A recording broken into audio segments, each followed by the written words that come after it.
também são atingidas.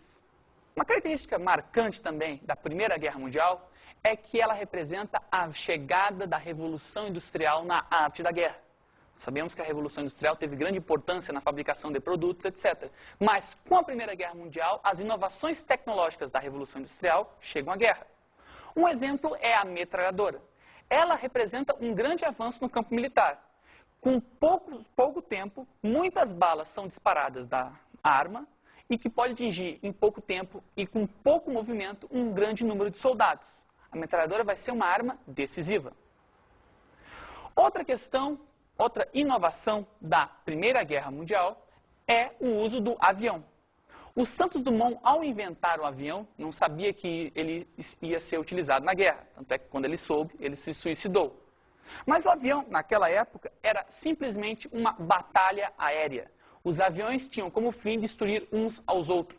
Os aviões não matavam os civis, os aviões não atacavam a população, raramente atacavam as trincheiras. Mas o objetivo dessa grande inovação era ser utilizado como arma na Primeira Guerra. Um dos grandes pilotos da época foi o Barão Vermelho, comandante alemão, que conseguiu derrubar muitos caças da Tríplice Entente. Outra inovação foi a utilização de gás, um gás venenoso chamado o gás mostarda. Ele era utilizado para que, nas tropas que estavam lá ao longe, se tocava o gás e as envenenava. Só que como a tecnologia ainda era muito inicial, às vezes o gás que era tocado longe voltava com o vento e matava a própria tropa. Isso aconteceu também. Outra tecnologia existente, mas que vai surgir mais no final da Primeira Guerra Mundial, é o uso do tanque. O tanque vai representar uma grande inovação. O tanque vai, de certo modo, permitir uma movimentação que, no que a gente vai ver como guerra de trincheiras, não existe.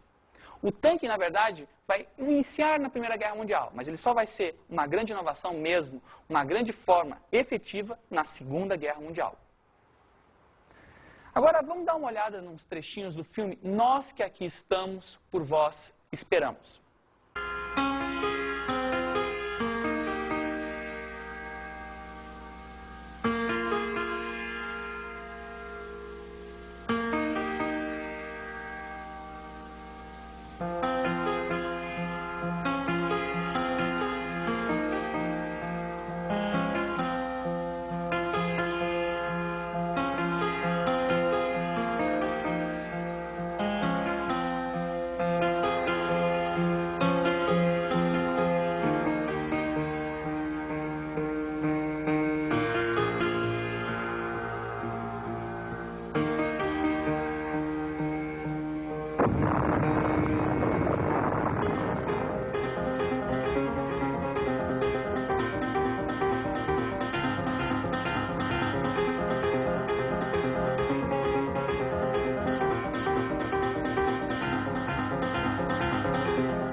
Vimos agora cenas do filme Nós que Aqui Estamos, por Vós Esperamos, um filme brasileiro que tenta fazer uma abordagem, uma amostra da história do século XX.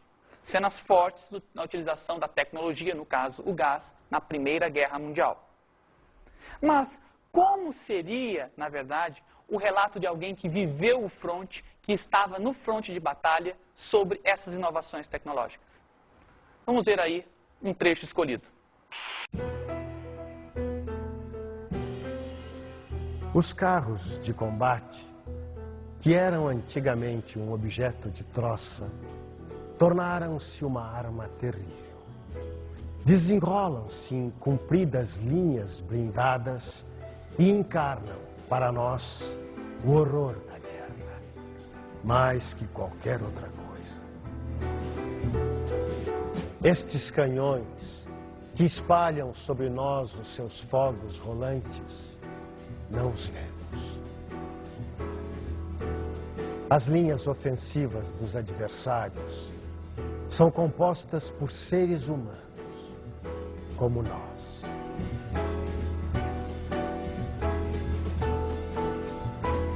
Mas estes carros são máquinas. As suas lagartas são infinitas como a guerra. Trazem a destruição quando impassivelmente descem as covas. E delas saem sem se deter. Verdadeira frota de couraças estrepitantes, deitando fumo. Invulneráveis monstros de aço, esmagando os mortos e feridos. Diante delas, tornamo-nos os menores possíveis, na nossa pele demasiado delgada. Em frente da sua força colossal, os nossos braços são bocados de palha e as nossas granadas, fósforos.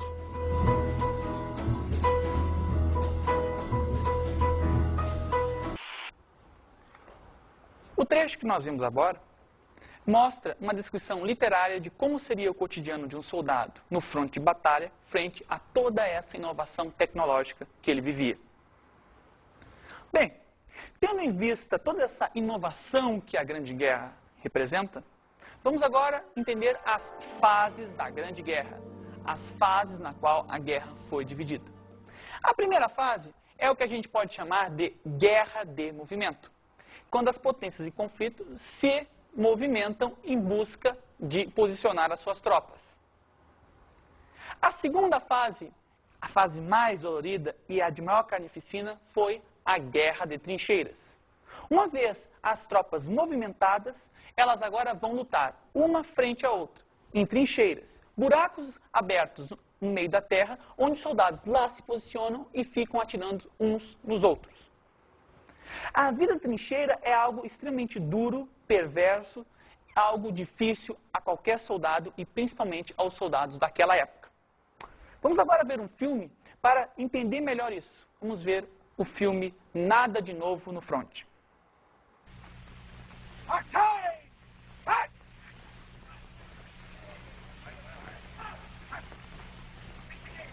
Detachment! Lie down!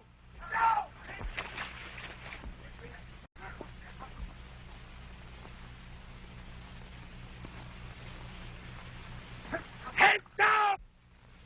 Keep your head down, Farmer! Detachment!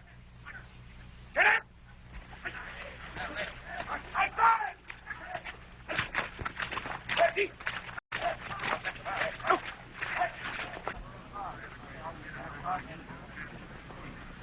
Now see!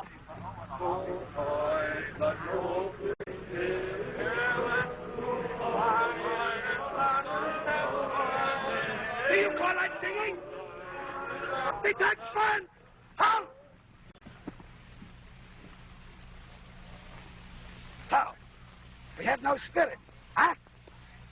We are in no mood for recreation. Work is what we want. Good. Then we'll go back to work.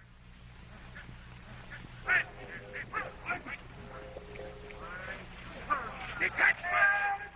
Lay down! Keep your head down!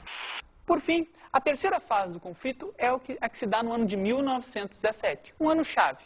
O ano em que a Rússia sai da Primeira Guerra Mundial. Ela se envolve num conflito interno, uma revolução russa, e os vitoriosos decidem sair desse conflito, a Primeira Guerra Mundial. E, ainda em 1917, os Estados Unidos entram no conflito. Sim, os Estados Unidos estavam financiando os países da Tríplice Entente, principalmente a Inglaterra. Se a Inglaterra perdesse, óbvio, todo o dinheiro financiado pelos Estados Unidos iria ser perdido. Logo, os Estados Unidos entram na guerra e participam. Veja, um jogador sai e outro entra. A Tríplice Entente fica sem a Rússia, mas agora ganha o apoio dos Estados Unidos. Esse novo gás vai fazer com que a guerra acabe com a vitória da Tríplice Entente. O fim, em 1918, de um conflito que era para durar pouco mais de um ano, de uma guerra para acabar com todas as guerras, mas que na verdade durou 4 anos e foi extremamente desgastante para toda a Europa. Agora, vamos ver trechos do filme Glória Feita de Sangue, para pensar um pouco nessa questão do final da Primeira Guerra Mundial.